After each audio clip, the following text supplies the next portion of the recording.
Graham here says that he proved me wrong, that New York is not more diverse than the United Kingdom, and the USA is less diverse than the United Kingdom. And not only that, not only did he prove me wrong, I denied it even after he showed me the evidence. So, you know what we're gonna have to do, right? We're gonna have to look at that evidence there, Graham boy. So for starters, this seems to be the website that he found.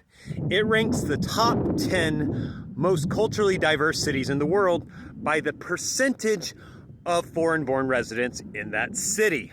It's also the very first result on Google, so of course he goes to the very first result and doesn't do any more research. But let's take a look at it anyways. First thing of note, London, right here.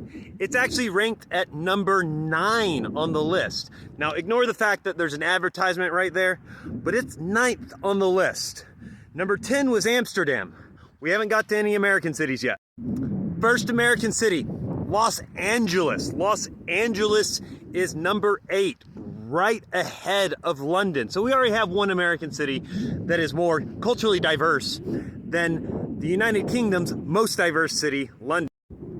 And then we have New York, which was, I believe, 5th, which is actually surprising to me. But I do want to point this out. It says here that Queens is the most diverse of the 5 boroughs, and it has more spoken languages than any other place in the world. So while this list does not rank New York very, very high, it still ranks it pretty darn high. But actually next we have another American city, San Francisco. San Francisco was ranked as the 4th, I believe, on this list. And it was ranked more diverse than even New York.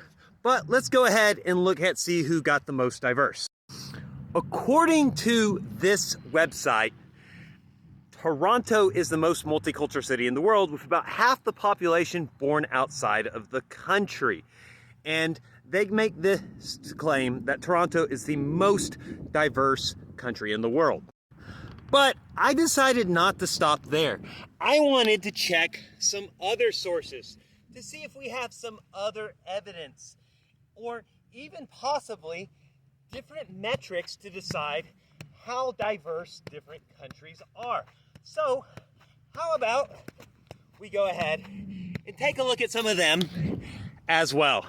So on the worldpopulationreview.com, we have another top 10 major cities listed by foreign-born residents, the percentage of foreign-born residents. Now on this list, we have a different winner, Miami, with 58.3%. Toronto is in 2nd, Sydney, Australia, number 2, Vancouver, Canada, Melbourne, San Jose, Los Angeles, New York City, London, and then San Francisco. Now here's the thing. Yes, New York was not the most diverse on this list once again, but an American city was, Miami. But I want to tell you another trend. We have 1, 2, 3, 4, 5 different American cities in a top 10 list. You noticing a trend here? There's only one British city.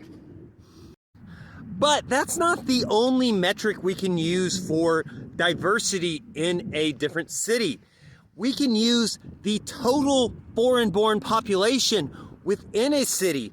And look at this one. New York is number 1 with 5,656,000 foreign-born residents. Los Angeles is number 2 with 4,421,000 foreign-born residents. Now, to be fair, London actually does much better in this one as well, and Toronto's actually only in 4th place. But once again, we have San Francisco and Miami rounding out for the United States. And here's the thing. These aren't even the only metrics we could be going by if we're trying to do cultural diversity. But you guys only like to choose the ones that confirm your bias, and you exclude all of those that don't. So I'm not exactly sure what your obsession is with denying American cultural diversity and all that stuff, because the United States very possibly could be the most culturally diverse country in the world. It might not be, but even if it's not, it's definitely a contender for that title and one of the most culturally diverse countries easily in the world. And just the fact that you don't like the United States will never change that. Anyways, you guys, you're gonna start calling it soccer in the future, and that's gonna be really funny.